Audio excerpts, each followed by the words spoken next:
Hey there, Broncos fans. Sam Brown here, host of the Broncos Breakdown by Chat Sports. And today we're diving into your mailbag questions. Some of you used hashtag Broncos in an earlier video this week, and I've got some questions here to jump on into. We're going to start with Burger Does Sports. It says, who's your dream free agent target for the Broncos? Mine is Lavonte David. Also, who is your potential value pickup for us? Mine is Desmond King.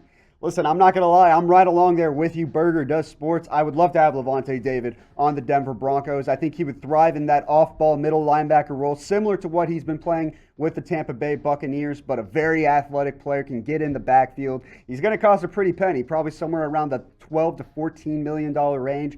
But he's worth it. You know, he's had 100 tackles in every season except for one. He's also had double-digit tackles for loss in every season except for one. I think he would thrive in that defense. The only thing that if you're going for Lavonte David probably means you're not going after Micah Parsons, which is fine, honestly. I'd rather have the proven player in Lavonte David. And you talked about a value pickup in Desmond King. I like it as a nickelback role. How about his teammate, Rayshawn Jenkins for the Chargers? A free safety to replace Kareem Jackson, who will likely have to leave the Denver Broncos because if they want to keep Justin Simmons, not going to be able to keep Kareem Jackson. But only 27 years old, has some value, and could be fairly cheap on the market. B.J. Goodson had a solid year for Cleveland. Not great, but decent, and you could pick him up for cheap. And then how about Ndamukong Suh? You know, he's 34 years old. His contracts are only going to get cheaper as he gets older, but I think he could still be an effective run stopper in that nose tackle role. If, you know, Shelby Harris decides to go elsewhere, I think Ndamukong Suh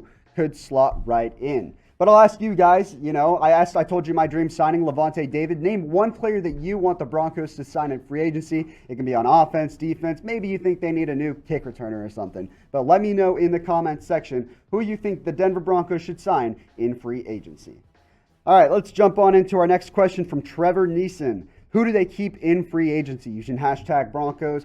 I'll do some more in-depth stuff over the Broncos free agents here over the weeks to come, but I'll give you three names that I think Denver should re-sign right now, starting with the obvious one, Justin Simmons. I think he's Denver's #1 priority for the offseason in terms of free agents. He's entering his prime. You keep him. If you have to pay him top 5 safety money, you pay him top 5 safety money. Do what it takes to keep him in Denver. I've said that over and over again. Tim Patrick, a guy that I really like. I think you could slot either KJ Hamler or him in that wide receiver 3 role. Depends on how much he's going to want because he did have a breakout year, but I think if you bring him back, you complete that wide receiver room, and he complements Judy, Sutton, and KJ very well. And then A.J. Johnson, I think a guy that they could get for the cheap. He's a restricted free agent, so the Broncos would likely bring him back, but I think I saw some nice flashes from him last season, and interested to see how he can continue to grow in that role.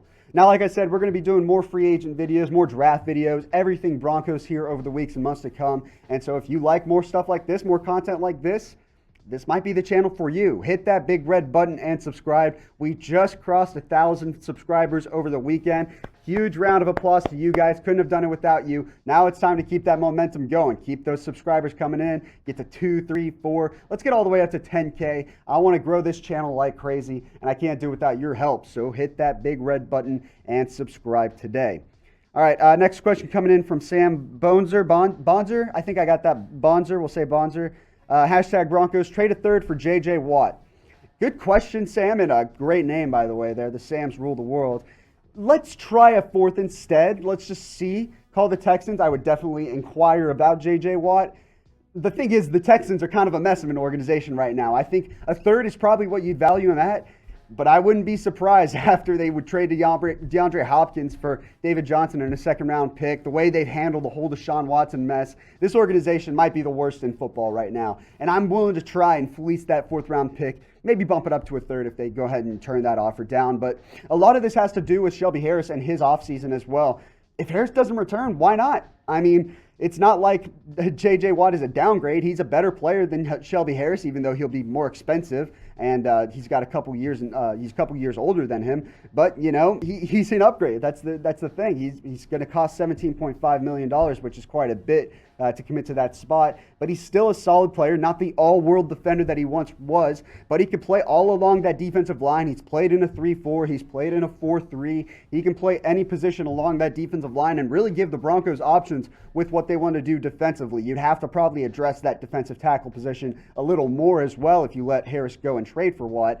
But why not? I mean, pull the trigger. If Deshaun Watson's not the quarterback you get to make a splash, maybe J.J. Watt's the Houston Texan that you can do instead. But I'll ask you guys here. It's simple. I'll ask you the question that Sam asked. Would you trade a third-round pick for J.J. Watt? You can type Y for yes, or you can type N for no. I know a lot of you guys saw some flashes from Shelby Harris last season with those 7 pass breakups.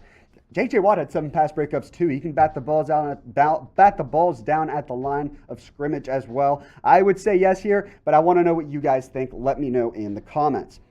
All right, last couple questions here. Isaac Cruz, Broncos, keep number 9 pick, draft Caleb Farley. And I'll actually tie this in with a draft question from Shanav, who says pass on Parsons, draft Patrick Surtain, and see how Malik Reed does. Also, what do you think about Dre'Mont Jones? I'll touch on Reed and Jones here in a second, but in terms of those corners, Farley and Surtain, I'd really be okay with either one. I really like both of them.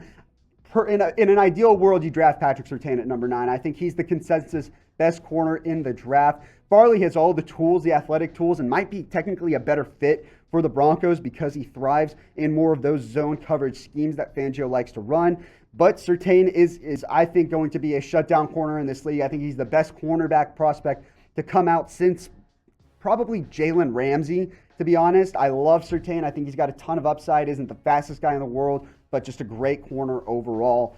I'll ask you guys this, though, right now, because I know some of you are interested in potentially drafting Micah Parsons at number 9. So what is the bigger need for the Denver Broncos? Is it cornerback or linebacker? You can type CB in the comments, or you can type LB. I want to hear from you guys. I think those are 2 of the top needs regardless for Denver, but which is the bigger one? Let me know. As far as Malik Reed and Dre'Mont Jones did, I thought they showed some flashes this season. I was very impressed by what I saw with them down the stretch. I thought Dre'Mont Jones really came on late. 4 sacks in the last 4 weeks of the season. He could continue to grow in that role. Malik Reed just continues to show he can be a solid pass rusher with 8 sacks this year, 12 tackles for loss.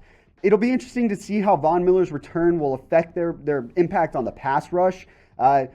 If he does come back, obviously. I think both of them need to be a bit more consistent, especially in the run defense. But you've got 2 solid options right there that you found a bargain picks. You know, Malik Reed was an unrestricted free agent or undrafted free agent, and Dre'Mont Jones was only a 3rd-round pick. If you keep finding value picks like that, you're going to only continue to bolster up the team. But I like what I've seen from them so far. Hopefully a little bit more consistency in the seasons to come. But definitely a strong foundation already for what could be a better defense next year for the Denver Broncos. Appreciate your mailbag questions. We're going to have more videos coming up next week, so be sure to stay tuned. Hit that big red subscribe button. Follow me on Twitter if you haven't already, at SamBrownCS. I'd love to talk Broncos with you guys anytime, so you can find me there.